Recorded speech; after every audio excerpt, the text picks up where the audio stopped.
Well, hi, everybody, and welcome back to the Ascension Playground. This is your friend Ursie, and today I'm here to talk about the big dog star constellation, Canis Major. So there's two big dogs of Orion. These are his hunting dogs, the little dog and the big dog. So we're on Canis Major and the beautiful star Sirius. But before I get going, I created a new little background because I wanted to first show you, this whole idea of Granny Goose and the order of the goose. And I just want to say, part of me or part of what I really enjoy is storytelling. And I think when you go back to the childhood stories of good old Granny Goose or even Aesop's fables, it's interesting how we can carry this idea of how our beliefs begin oftentimes with stories. So let's see. This picture behind me, too, is Urania's mirror or a view of the heavens. And here we have the Greek muse of astronomy. And this, again, was a time when astronomy and astrology were together in the quadrivium. Now, you can see in her hand, she's actually holding a tool that could measure where things were in the heavens. And here she sits with the earth. So we've got the stars of heaven as her cloak. And yeah, Urania. Anyway, just thought that would be fun to share with you. Um, let's get on with that beautiful star, Sirius, the brightest light in the heavens. Well, actually, before I get going and talking about Canis Major, Granny Goose wanted me to show you this northern sky image. So when we're talking about the constellations or asterisms, it's kind of fun to see where's the pole. And so if you can imagine the northern sky, we can do the southern sky another time, but here's Polaris, our north pole. And so we see the beautiful constellation of the Little Bear, Ursa Minor, right here. This is the pole star. Long time ago, several thousand years ago, the pole star was Tubin.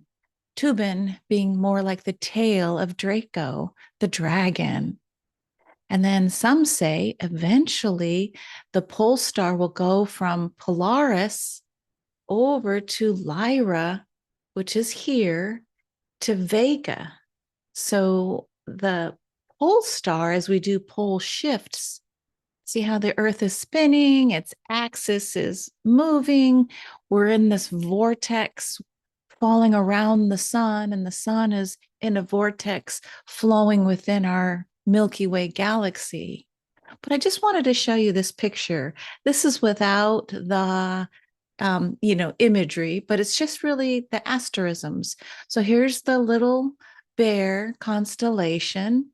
I've talked about Cephas, the king. Here's the king star, very close to the North Pole. And here's Cassiopeia, the queen.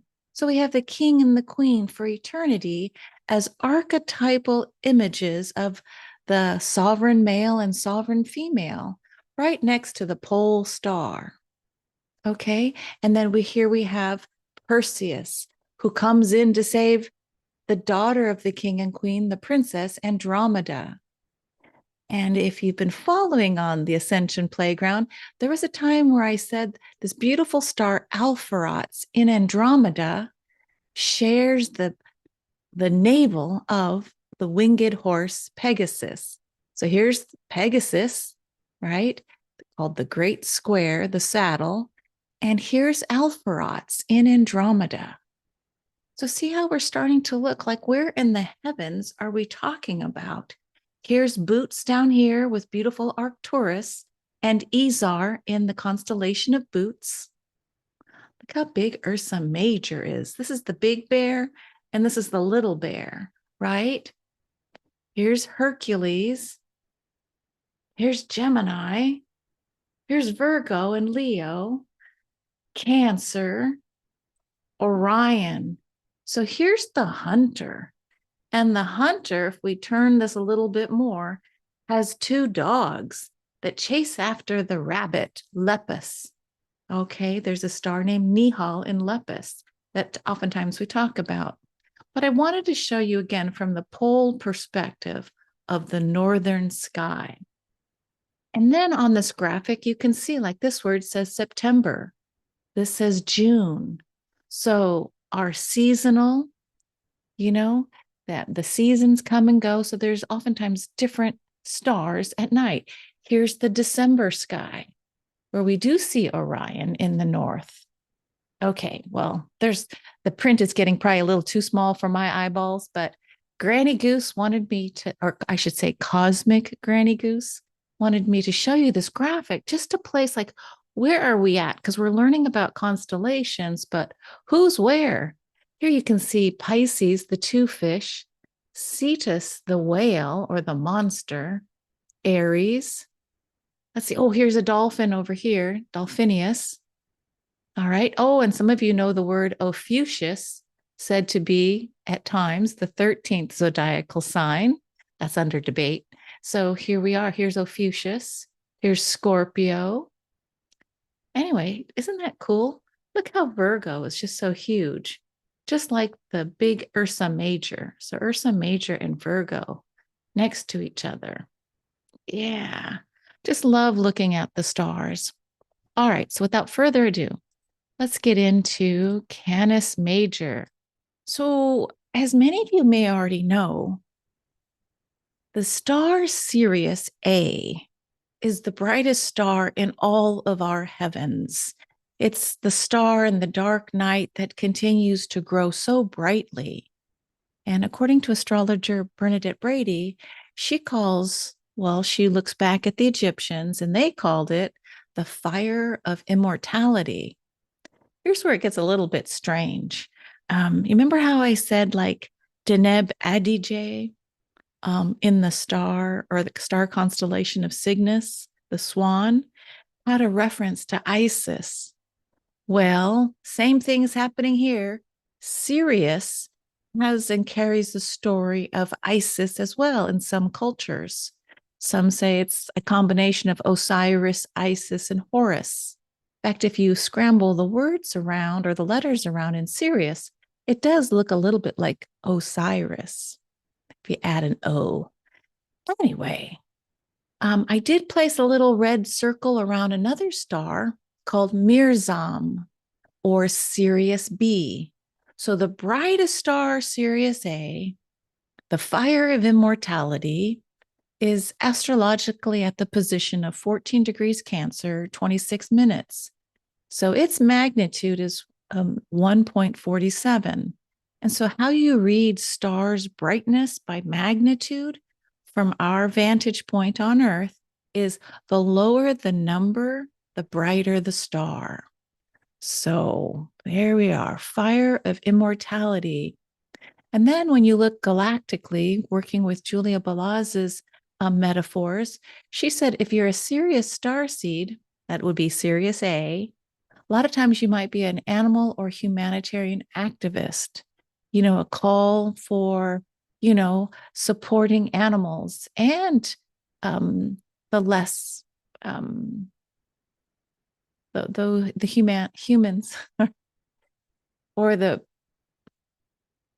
you'd be an animal and humanitarian activist. There you go. I'm stumbling on my words a little bit.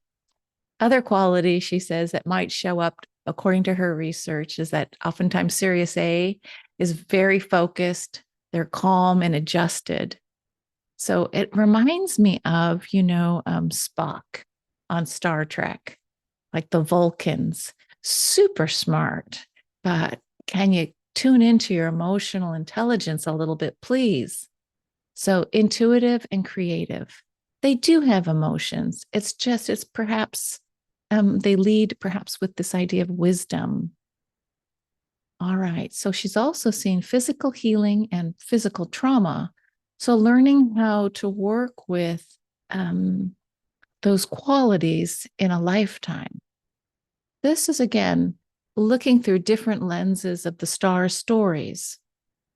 So Sirius A, yeah, the Egyptians would just basically think that upon death, we all travel through the Milky Way, and this was the primary portal to return to the underworld, where we would meet Anubis, the god, that the dog god, right? That would hold the scales of how heavy is your heart? Is it as light as a feather or not? If not, back on the wheel of karma you go for another lifetime on earth. This is just one of the ancient myths. But when you think about of all the animals, how the dog or the many dogs in the heavens, what is their archetypal relationship?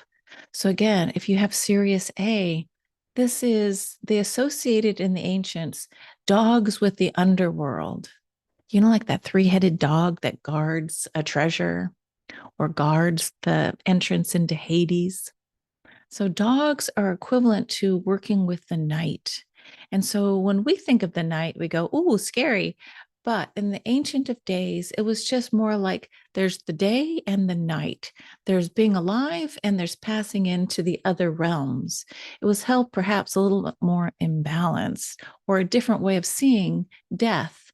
Today in 2025, especially in America, seems like the last thing we want to talk about is cancer or someone dying or poor health. So back in the days, they just looked at this as just part of us returning back to the stars after a wonderful journey here on Earth. Sometimes not so wonderful. Anyway, let me talk about the next star, Sirius B, because Sirius A is so big and so bright that Sirius B, it takes a telescope or something very specific to be able to see that star. And yet, Mirzam was known by some of the indigenous people as this is where we're from. Well, how could they see it to know where they're from? That's the interesting, like, oh, interesting. So if you have Sirius B, Mirzam, so that's the paw.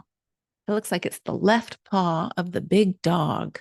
Oftentimes, when we see something ahead of Sirius, it's this idea of carrying a message like, here comes Sirius.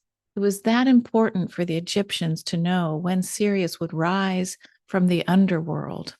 Because what would happen that time of year, summer, um, the Nile would flood and it would allow for life to continue. All right. So if you're from Sirius B, one way of holding that energy from Mirzam is you're a bringer of the truth and the light. So it's the one who goes before the big light. And so, yep, yep. Bernadette Brady calls it carrying a message. All right. And you can look astrologically at 7 degrees of Cancer, 33 minutes. See how you notice like the magnitude of Sirius A, 1.47 magnitude compared to a higher magnitude, which is meaning a dimmer star, 1.98. So interesting that Bernadette in her research says oftentimes if she finds a strong Mirzam, so if you look at your starlight reports for those who've received starlight reports from me, oftentimes radio or TV announcers or heralders. I would also venture to say podcasters, YouTubers, and influencers now. There is a Sirius C star. So for me, even though I wrote the Dogon tribe, I knew of Sirius C, which it's so microscopic. I think there's a blend between Sirius B and C, these very small stars compared to the great star Sirius A. So you may, if you have Sirius C, which it looks like I didn't even put the position down because it's so minute, I'll have to write it in the description. But you may have memories of ancient Sumeria and the Babylonian lifetime. Like, think about that. You go way back. Do you oftentimes look at the Babylonian or the Euphrates artwork of the ancients? So, Dogon tribe. Well, I do have some things I want to share with you from what does Lisa Royal Holt say about Sirian star seeds. So again, we have the physical fixed star, Sirius, A, B, and C. But what does Lisa say about Sirian starseed and their support of humanity in our creation story? I'll be right back. Okay, so I'm just going to read directly from the Galactic Heritage Cards and Meaning by Lisa Royal Holt. This is what she has to say. The ancient Syrians believed that they left some things unfinished. Mostly, this has to do with the evolution of the human race. Sirius also has a very strong connection to Earth. Primarily, the original Sirius colonies came from Vega. So, here is Lyra. Okay. This, according to what was channeled through Lisa, through her Palladian future self, Sasha, and Germaine. So, two separate groups that she gets information from. Here's Lyra, supposed to be the genesis of how our system came to be. So, she's saying the Sirius star, the dog star, Sirius, when they colonized and went out, and it was typically, like let's advance and then move into the star travel. They sent colonies that came from Vega. So remember, I've talked a little bit earlier about Lyra Vega. This is where, like, think Tibetan, think meditation and going within, think the Buddha, and this idea that all answers are within. It's of yin and yang. It's the yin or feminine principle coming out of Lyra. So there was a masculine principle and a feminine. All right. Sirius is very close to your solar system. That's the physical star Sirius. So there has been a lot of interaction between Sirians and Earth. In ancient days, the Sirians made an alliance with the Pleiadians. They often worked together. The most significant time of Sirian interaction on Earth was during the time of the genetic projects on Earth. Oh, goody, genetic projects. This is the time when your ET forefathers were improving the human race by inserting extraterrestrial DNA. The Sirians were the master geneticists. Okay, so for all of you who, we've all heard about abductions and, DNA taken. And it's interesting when you look broadly at our own human genesis, that there could have been 5 or more beta test sites for which human prototype is the most successful. Is it Neanderthal? I don't know. So is it Homo sapien? So when you go back to our origins and the galactic star stories, you start seeing the things that we're most afraid of has been happening as part of an evolutionary process. Not that anyone wants to get abducted or have DNA taken if we're not consciously aware of giving permission, right? So let's see. The Syrians were the master geneticists. Whenever you have an ET civilization, such as the Pleiadians or the Syrians, and they work so closely with uplifting a primitive planet, karmic lessons happen for those ET species. So, in other words, our forefathers and our foremothers, they have some skin in the game, so to speak, right? Like there's karma for them. They're also evolving. It's like none of us stays static, so it's always about the next level to the next level of consciousness. You will see in the cards that there are Sirian cards that have to do with healing some of these karmic lessons from the past, especially during the time of the genetic projects. This is because this is the most significant time of growth and lessons for the ET civilizations, working with the development of the human species. Remember, so many of you were them. Okay, so that's where the laughter comes in. It's like, yeah, it was you taking your own genetic splice and abducting yourself.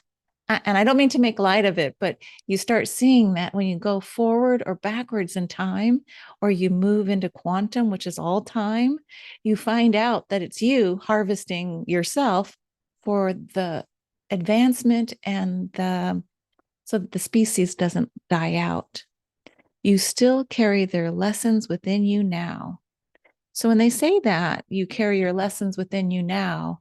And then I think about the work of being a quantum soul guidance practitioner, where we take your moment of birth and we do the calculations and we start learning, what do those soul connections mean? In particular, we're looking at squares and oppositions. So if you find that you have pulled a report, a star chart, and you see a lot of squares to Sirius, yeah, something to think about. Were you there at the beginning, working on trying to find the best human prototype and making some mistakes, right? And causing harm, right? So, but for the advancement of the overall species. So I'm just going to put a plug in for the grays. Okay, so it's my understanding that the little grays that abduct people, according to Lisa Royal Holt, those are also called the Essassani, and according to Bashar, Essassani, and they're part of the support of the humans in the future, and we're there here to actually support them from going extinct as well. So it's kind of a mutual, we'll help you, you help us, so neither of us go extinct. So, very interesting star stories. Anyway, you guys, let me just pause for a moment and see if there's anything else that wants to come up around Sirius. Okay, had to show the full card so you know, back to the heavens. Here we go. So here's our big dog right here, Canis Major. So you can start talking more about, yeah, I know some of the constellations in the heaven beyond the dippers. Okay, so here's Sirius, and he is running after that rabbit. This is called, oops, this is called Lepus over here. And in the star charts, we'll see the star Nihal in Lepus. And then over here, this is called, well, I can't remember the full name, but I think it's the dove that Noah sent out to see if land was available after the great flood. So do you see how the constellations, they tell a story? So the big dog is chasing the rabbit. And I don't know what you know, things get put up there for time immemorial. And then later, other advanced tribes come in and change the story. So I want to thank Mother Goose, want to thank you. And if there's time tonight, wherever you may be, whether it's the north or the south, take a look outside and see who is bright in the heavens, especially in the northern sky. Each night I can see the belt stars of Orion, Alnilam, Alnitak, Mintaka. Yeah, sounds pretty scientific, right? Knowing the names of the three belt stars of Orion. So we're on C. So Canis Major. Next up to bat is Canis Minor, the little dog. Orion, the great hunter's second dog. Take care, everybody, and thank you for joining me on the Ascension Playground. Bye for now.